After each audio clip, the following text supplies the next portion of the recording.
الحمد لله رب العالمين والعاقبة للمتقين والصلاة والسلام على سيدنا ونبينا محمد وعلى آله وصحبه أجمعين. اللهم أرنا الحق حقا وارزقنا اتباعه وأرنا الباطل باطلا وارزقنا اجتنابه. سبحانك لا علم لنا إلا ما علمتنا إنك أنت العليم الحكيم. أعوذ بالله من الشيطان الرجيم. لقد كان لكم في رسول الله أسوة حسنة لمن كان يرجو الله واليوم الآخر وذكر الله كثيرا. وقال الله تبارك وتعالى قد أفلح من تزكى. وقال النبي صلى الله عليه وسلم تركت فيكم أمرين إن تمسكتم به لن تضلوا بعدها أبدا، كتاب الله وسنة رسوله صلى الله عليه وسلم. اللهم صل وسلم وبارك على سيدنا ونبينا محمد وعلى آله وصحبه أجمعين. تمام تعریفیں اللہ رب العالمین کے لیے ہیں. اللہ تبارک و تعالیٰ کے فضل و کرم سے، اس کی توفیق سے اور اس کی بے پناہ نعمتوں کے ساتھ آج ہم اس مبارک گھڑی میں اللہ رب العالمین کے گھر میں حاضر ہوئے ہیں. اللہ تبارک و تعالی ہمارے تمام اعمال صالحہ کو اپنی بارگاہ میں قبول فرما اور ہماری زندگیوں کو نبی کریم صلی اللہ علیہ وسلم کی سنت کے مطابق بنا دے. اللہ رب العالمین نے ہماری اور آنے والے قیامت تک کے لوگوں کی کامیابی اپنے دین اسلام یعنی قرآن مجید اور نبی علیہ الصلوۃ والسلام کی اسوہ حسنہ کی اتباع میں رکھی.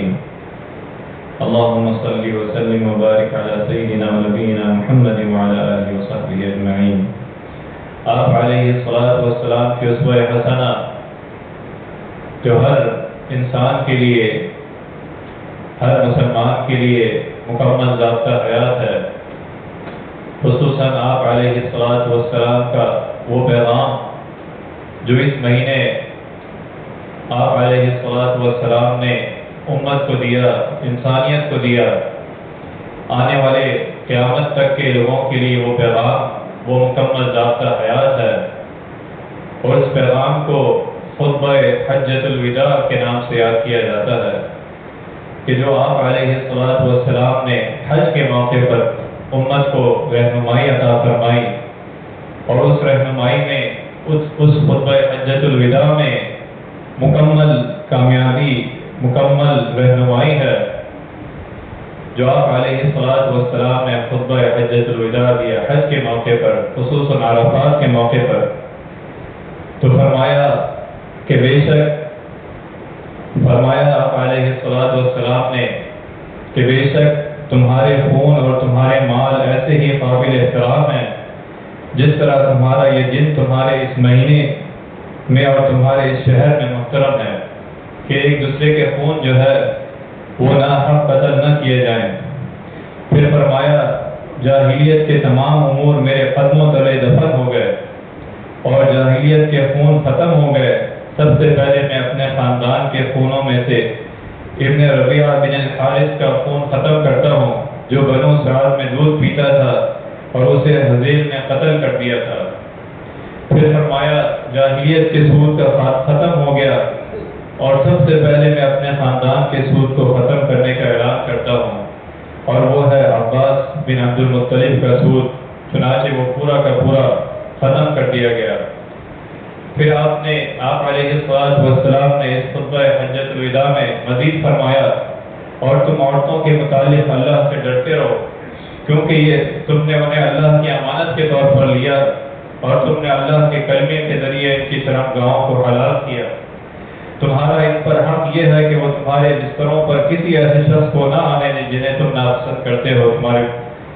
اور اگر وہ ایسا کریں تو تم انہیں اتنا مار سکتے ہو جس سے چوٹ نہ آئے، اور ان کا تم پر حق یہ ہے کہ تم انہیں دستور کے مطابق رزق اور لباس مہیا کرو. پھر مزید آپ علیہ الصلوۃ والسلام نے فرمایا اور جان لو میں تم میں ایک ایسی چیز چھوڑ کر جا رہا ہوں جس نے تم نے مضبوطی سے تھام لیا کبھی گمراہ نہیں ہو سکو گے، اور وہ ہے اللہ رب العالمین کی کتاب. پھر مزید فرمایا اور تم سے میرے متعلق پوچھا جائے گا تو کیا جواب دو گے؟ تو صحابہ کرام رضی اللہ عنہم نے کہا کہ ہم گواہی دیں گے کہ آپ نے یقیناً دین پہنچا دیا، آپ نے ذمہ داری ادا کر دی اور امت کی خیر خواہی میں کوئی کسر نہیں چھوڑی۔ پھر آپ صلی اللہ علیہ وسلم نے اپنی شہادت انگلی فضا میں بلند کی اور اسے لوگوں کی طرف جاتے ہوئے فرمایا کہ اللہ تو بھی گواہ ہے، اے اللہ تو بھی گواہ ہے، اور اے اللہ تو بھی گواہ ہے۔ تو یہ آپ علیہ السلام کی خطبہ، آپ علیہ السلام کے رہنمائی کہ اس خطبے میں، اس خطبہ حجۃ الوداع میں جو کہ عرفات کے موقع پر آپ علیہ السلام نے دیا، اس میں جو اہم امور آئے، جو امت کی رہنمائی فرمائی، سب سے پہلے آپ علیہ السلام نے خون مسلم کی حرمت کا بیان فرمایا۔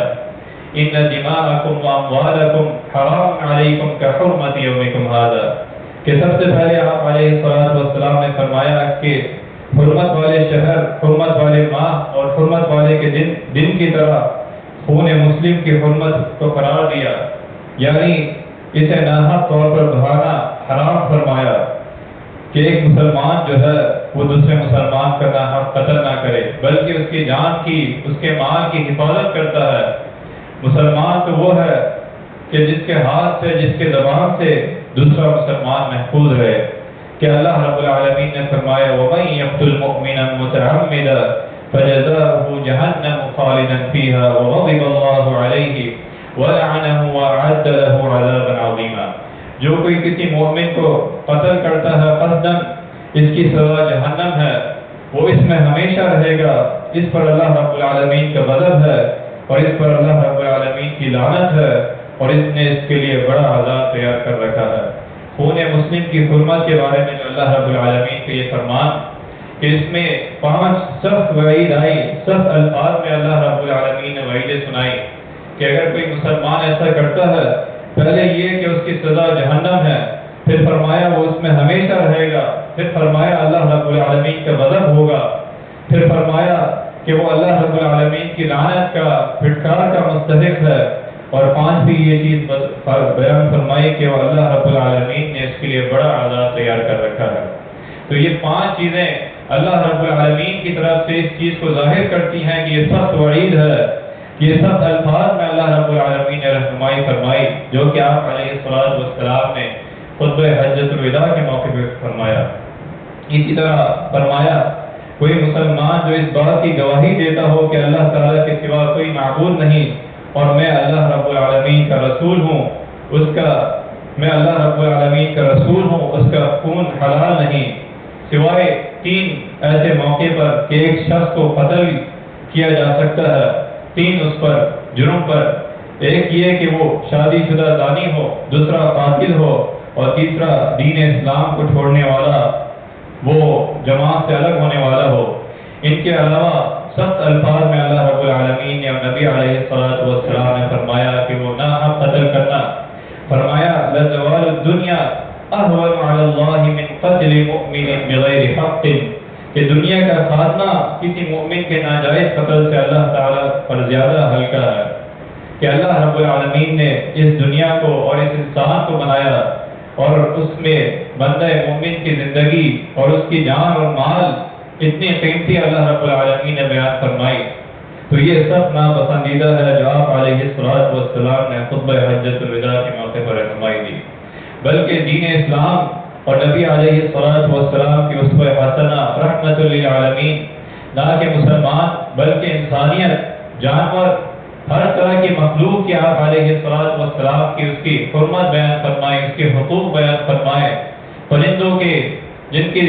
زبان، جن کی بولی سمجھ نہیں آتی، آپ علیہ السلام نے ان کے بارے میں ان کے حقوق بیان فرمائے، کہ جیسے ایک موقع پر آپ علیہ السلام نے ایک اونٹ کو دیکھا کہ اس کی پیٹ جو ہے اس کے جسم کے ساتھ لگ رہا ہے، تو فرمایا کہ اللہ کے بندوں، اللہ سے ڈرو کہ تم ایک بے زبان جانور پر اس طرح سفر کرتے ہو، اس طرح اپنا مال رکھتے ہو، اللہ سے اس کے بارے میں ڈرو، اور کوئی شخص اس پر نہ بوجھ ڈالے، نہ اس پر ایسا سفر کرے جبکہ وہ قوی نہ ہو، جبکہ وہ اس پر طاقت نہ ہو، جب تک اس پر سفر اور بوجھ نہ ڈالے۔ یہ ان کے بارے میں اللہ سے ڈرو۔ اسی طرح اور مواقع پر بھی آپ علیہ السلام نے پرندوں اور چرندوں کے حقوق بیان فرمائے۔ تو یہ دین اسلام اور آپ علیہ السلام رحمت للعالمین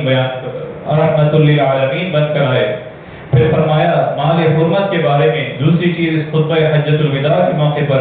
جو کہ اللہ رب العالمین نے فرمایا یا ایھا الذین آمنوا لا تأکلوا اموالکم بینکم بالباطل، کہ اے ایمان والو اپنے آپس کے مال ناجائز طریقے سے مت کھاؤ۔ اور دوسری جگہ فرمایا لا تأکلوا اموالکم بینکم بالباطل وتدلوا بها الی الحکام، کہ ایک دوسرے کے مال ناحق طریقے سے نہ کھایا کرو اور نہ ہی حاکموں یا قاضیوں کو رشوت دے کر کسی کا کچھ مال ظلم و ستم کے ذریعے اس پر قبضہ کر لو، اسے کھاؤ۔ تو دوسری چیز اس خطبہ حجۃ الوداع کے موقع میں فرمایا کہ ناجائز اور ناحق طریقے سے کسی کا مال غصب کرنا، چوری کرنا، خرید و فروخت میں دھوکہ دینا، فریب کرنا، ڈاکہ کرنا، سود کھانا، امانت میں خیانت کرنا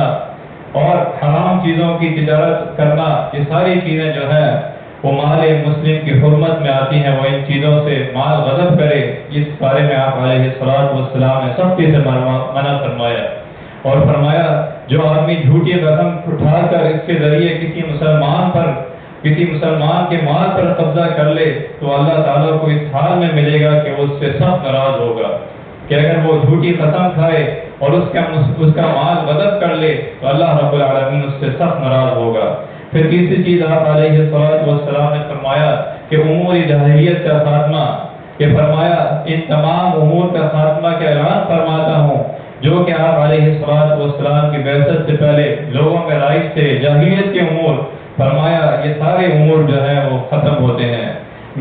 فرمایا میری امت میں 4 کام امور جاہلیت میں ہیں، ایک حسب و نسب کی بنیاد پر دوسروں پر فخر کرنا،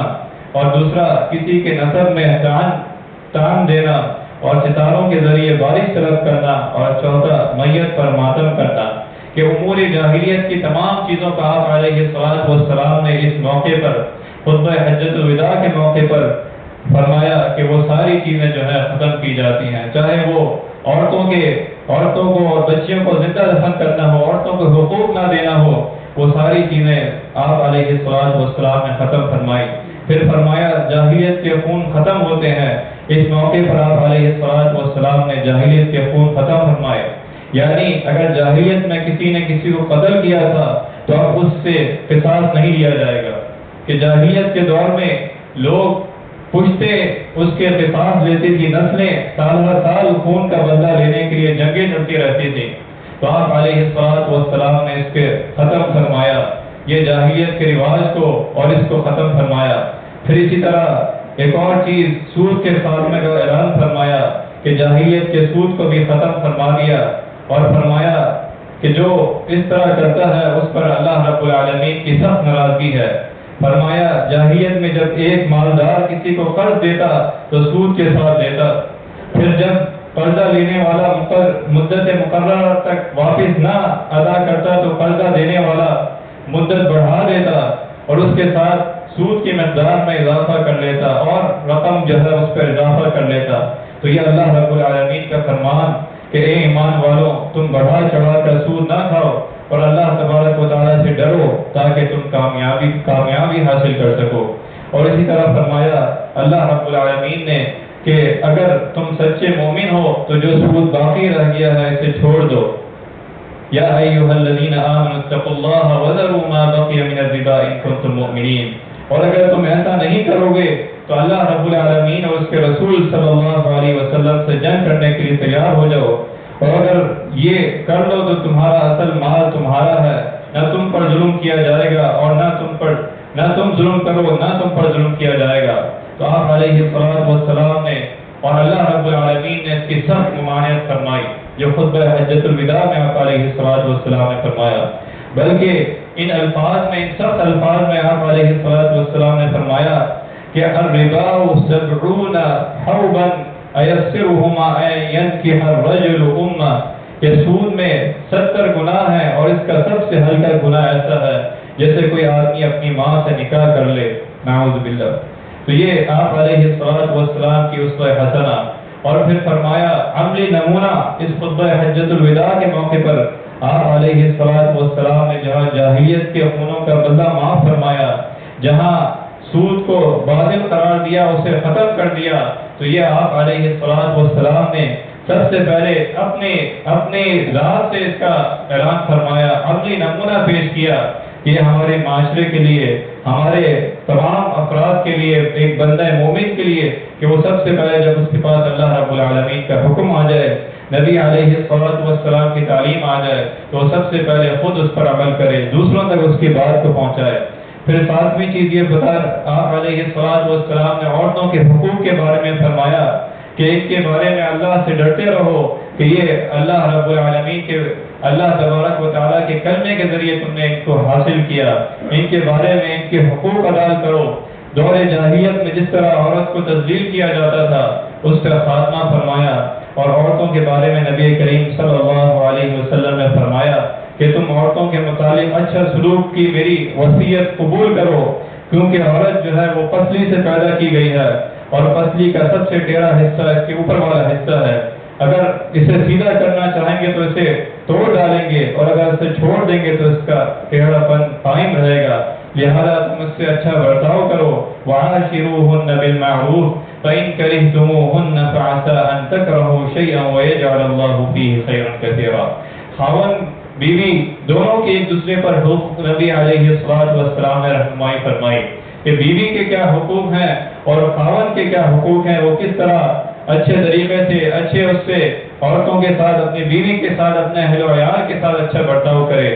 پھر نویں چیز آپ علیہ السلام نے فرمائی کہ میں تمہارے درمیان اللہ رب العالمین کی کتاب چھوڑ کر جا رہا ہوں، کتاب اللہ کو مضبوطی سے تھامنے کا حکم دیا، اور فرمایا کہ وہ لوگ، وہ قومیں، وہ فرد اور افراد کبھی گمراہ نہیں ہوں گے جو اللہ رب العالمین کی کتاب کو تھام لیں، اس کو سیکھیں، اس کو پڑھیں اور اس میں غور و فکر کر اس پر عمل کریں، یہی ان کے لیے کامیابی ہے کہ اللہ رب العالمین کا کتاب۔ فرمایا اللہ تبارک و تعالی نے ان هذا القرآن يهدي للتي هي اقوم، کہ یقیناً یہ قرآن وہ راستہ دکھاتا ہے جو بہت ہی سیدھا ہے، اور ان مؤمنوں کو جو نیک عمل کرتے ہیں اس بات کی خوشخبری دیتا ہے کہ ان کے لیے بہت بڑا اجر ہے، ان لهم اجرا کبیرا۔ اور قرآن کریم نے یہ حکم دیا کہ اللہ رب العالمین کی اطاعت اور نبی علیہ السلام کی اطاعت و فرمانبرداری کرو، اور اگر اس کی اطاعت اور ان کی اطاعت و فرمانبرداری نہیں کرو گے تو اپنے اعمال کو غلط نہ کرو، ولا تبطلوا اعمالکم، کہ اللہ رب العالمین کی اطاعت اور نبی علیہ السلام کی اسوہ حسنہ۔ پھر آپ علیہ السلام نے فرمایا کہ فَأَعْقِلُوا أَيُّهَا النَّاسُ قَوْلِي، کہ میری باتوں کو اچھی طرح سمجھ لو، میں یقیناً اللہ کا دین آپ تک پہنچا دیا، اور میں تم میں ایسی چیز چھوڑ کر جا رہا ہوں، اگر تم نے اسے مضبوطی سے تھام لیا تو کبھی گمراہ نہیں ہوگے۔ وہ اللہ رب العالمین کی کتاب اور نبی علیہ السلام کی اسوہ حسنہ، آپ علیہ السلام کی اخلاق اعلیٰ، آپ علیہ السلام کے قول و فعل، آپ علیہ السلام کی صحابہ کرام رضی اللہ عنہم اجمعین کے ساتھ، اور دیگر مواقع میں آپ علیہ السلام کی تعلیمات، یا آپ علیہ السلام کی اسوہ حسنہ، کہ اللہ رب العالمین نے فرمایا لَقَدْ كَانَ لَكُمْ فِي رَسُولِ اللَّهِ أُسْوَةٌ حَسَنَةٌ، کہ تمہارے لیے نبی کریم صلی اللہ علیہ وسلم کی اسوہ حسنہ کوئی بہترین نمونہ ہے، بہترین اسوہ حسنہ ہے۔ اور اسی طرح پھر آخری چیز آپ علیہ السلام نے جو اس خطبہ حجۃ الوداع کے موقع پر فرمائی کہ اپنے دین کامل نبی کریم صلی اللہ علیہ وسلم نے لوگوں تک پہنچا دیا، کہ پوچھا کہ تم سے میرے بارے میں پوچھا جائے گا تو کیا جواب دو گے، کہ لوگوں کے جب میں غفیر نے فرمایا کہ فشہد، کہ آپ نے دین الہی پہنچا دیا، اللہ کی امانت ادا کر دی اور ہماری خیر خواہی میں کوئی کسر نہیں چھوڑی، پھر آپ علیہ السلام نے اللہ رب العالمین کو بھی گواہ بنا کر فرمایا کہ میں نے یہ پیغام پہنچا دیا۔ یہ خطبہ حجۃ الوداع جو آپ علیہ السلام نے عرفات کے موقع پر دیا، جو اس کے نقاط ہیں، اس میں امت کے لیے، اس میں ہر معاشرے کے لیے رہنمائی ہے، اور آپ علیہ السلام نے فرمایا ما ترکت شیئا یقربکم الی اللہ ویبعدکم عن النار الا امرتکم بہ، کہ میں نے تمہیں ہر اس بات کا حکم دیا جو تمہیں اللہ کے قریب کرے، جو تمہیں اللہ رب العالمین کے قریب کرے اور تمہیں آگ سے، تمہیں جہنم سے دور کرے، اور اسی طرح تمہیں ہر اس بات سے روک دیا جو تمہیں جہنم کے قریب اور اللہ رب العالمین سے دور کرے۔ تو یہ مکمل رہنمائی آپ علیہ الصلوۃ والسلام کی اس خطبہ حجۃ الوداع کے موقع پر، اور اللہ رب العالمین کا یہ فرمان کہ الیوم اکملت لکم دینکم واتممت علیکم نعمتی ورضیت لکم الاسلام دینا، کہ آج کے دن میں نے تمہارے لیے تمہارا دین مکمل کر دیا اور دین اسلام کو تمہارے لیے پسند فرمایا، ورضیت لکم الاسلام دینا، کہ یہ اللہ رب العالمین کا دین جو آپ علیہ السلام نے آخری میں فرمایا کہ میں نے اپنا پیغام پہنچا دیا، تو لوگوں کے جن غفیر نے کہا بالکل آپ نے حق ادا کر دیا، آپ نے اللہ رب العالمین کا دین پہنچا دیا، آپ نے اللہ رب العالمین کی امانت ادا کر دی۔ تو اسی طرح حضرت امام مالک رحمہ اللہ فرماتے ہیں کہ اس موقع پر اگر کوئی اسلام میں کوئی ایسی چیز ایجاد کرے، کوئی اپنی طرف سے کوئی بدعت ایجاد کرے اور یہ خیال کرے کہ نبی کریم صلی اللہ علیہ وسلم نے اللہ کا دین پہنچانے میں کوئی خیانت کی، جبکہ اللہ رب العالمین نے فرمایا الیوم اکملت لکم دینکم واتممت علیکم نعمتی ورضیت لکم الاسلام دینا، کہ آج میں نے تمہارے لیے تمہارا دین مکمل کر دیا، اپنی نعمت پوری کر دی اور اسلام کو بحیثیت دین تمہارے لیے پسند کر دیا۔ فرمایا امام مالک رحمہ اللہ نے کہ اگر کوئی ایسا کرے تو گویا اس نے یہ دعویٰ کیا کہ نبی کریم صلی اللہ علیہ وسلم نے دین پہنچانے میں خیانت کی، یعنی اس نے یہ سوچا، اس نے یہ ظاہر کیا کہ نبی کریم صلی اللہ علیہ وسلم نے جو اللہ رب العالمین کے حکم ہے یا ایھا الرسول بلغ ما انزل الیک من ربک، کہ اس نے اپنی طرف سے کوئی چیز ایجاد کی، کوئی اضافہ کیا، تو گویا اس نے یہ سوچا، اس نے خیال کیا کہ نبی کریم صلی اللہ علیہ وسلم نے خیانت کی۔ اور آپ علیہ السلام نے فرمایا کہ حوض کوثر پر میں تمہارا استقبال کروں گا اور تمہارے ذریعے دوسری امتوں پر فخر کروں گا، لہذا تم مجھے رسوا نہ کرنا۔ فرمایا کہ رسوائی کیسے ہوگی؟ فرمایا اس موقع پر چند ساتھی ایسے ہیں جو دور کر دیے جائیں گے، اور اس کا پوچھا گیا ان کے بارے میں وہ کون لوگ ہوں گے؟ فرمایا کہ آپ نہیں جانتے کہ انہوں نے آپ کے بعد دین میں کیا کیا ایجاد کیا۔ تو آپ علیہ السلام کی اسوہ حسنہ کہ ہر خطبے کے موقع پر، ہر بیات کے موقع پر آپ علیہ السلام فرماتے یقیناً اللہ رب العالمین کی کتاب بہترین کتاب ہے اور محمد رسول اللہ صلی اللہ علیہ وسلم کا طریقہ بہترین طریقہ ہے، اور ہر امور میں سب سے برا امر وہ ہے جسے ایجاد کیا گیا، جسے دین میں داخل کیا گیا، اور وہ اللہ رب العالمین کی طرف سے نہ نبی کریم صلی اللہ علیہ وسلم کی طرف سے ہے۔ فرمایا میری سنت کو لازم پکڑو، مضبوطی سے پکڑو، اس طرح ہدایت یافتہ راہ راست پر گامزن خلفائے راشدین کے طریقے پر ضرور عمل کرنا، اس کو مضبوطی سے تھام لینا، اسے چھوڑنا نہ اس سے اپنا تعلق ختم کرنا، اور نہ دین میں نئے کام ایجاد کرنا۔ ہر نیا کام جو ہے وہ بدعت ہے، اور یہ نئی چیز جو ہے وہ اللہ رب العالمین کے ہاں ناقابل قبول ہے، کہ نہ دین اسلام پہ ہو، نہ نبی علیہ السلام کی اسوہ حسنہ میں ہو۔ فرمایا جس شخص نے ہمارے اس دین میں کوئی نیا کام ایجاد کیا جو اس میں نہیں تھا وہ مردود ہو گیا۔ تو آپ علیہ السلام کی اسوہ حسنہ، آپ علیہ السلام کے سنہری خطبہ حجۃ الوداع جو حج کے موقع پر دیا، جس میں پوری انسانیت کی، پوری امت مسلمہ اور پوری انسانیت کی آپ علیہ السلام نے رہنمائی فرمائی، اور حقیقی معنوں میں اگر اس خطبہ حجۃ الوداع کا مطالعہ کیا جائے تو اس میں معاشرے کے ہر پہلو، معاشرے کے انفرادی اور اجتماعی فلاح و کامیابی اس کے اندر ہے کہ کس طرح وہ معاشرہ اللہ رب العالمین نبی علیہ السلام کی اسوہ حسنہ اور اس پر ان کی تعلیمات پر عمل کر کے وہ معاشرہ دنیا و آخرت کی کامیابی سمیٹ سکتا ہے۔ وہ معاشرہ حقیقی معنوں میں اللہ رب العالمین کا بھلائی والا معاشرہ، دنیا میں رہنمائی والا معاشرہ، انسانیت والا معاشرہ قرار دیا، کہ جو اس موقع پر اس خطبہ حجۃ الوداع کی تعلیمات کو دیکھے اور اس پر اپنی زندگی میں جو ناکامیاں ہیں، جو اپنی زندگی میں اس کی نافرمانیاں ہیں اس سے وہ خطبہ حجۃ الوداع کا مطالعہ کرے اور اس میں اس کے اندر تبدیلی لائے۔ یہی آپ علیہ الصلوۃ والسلام کی اسوہ حسنہ جو آخری میں فرمایا کہ میں نے اپنا پیغام پہنچا دیا، اب جو حاضر ہے وہ غائب تک یہ پیغام پہنچائیں کہ وہ اس پر عمل کریں کہ اللہ رب العالمین کو محبوب، اللہ رب العالمین کو سب سے پسندیدہ دین جو ہے وہ دین اسلام ہے، اور وَمَن يَبْتَغِ غَيْرَ الْإِسْلَامِ دِينًا فَلَن يُقْبَلَ مِنْهُ، کہ جو دین اسلام کے علاوہ کوئی اور راستہ اختیار کرے گا وہ اس سے قبول نہیں کیا جائے گا۔ اللہ تبارک و تعالیٰ سے دعا ہے کہ جو کچھ سنا ہے اس پر عمل کرنے کی توفیق عطا فرما۔ اللہ رب العالمین ہماری زندگیوں کو نبی کریم صلی اللہ علیہ وسلم کی سنت کے مطابق بنا دے۔ وآخر دعوانا الحمدللہ۔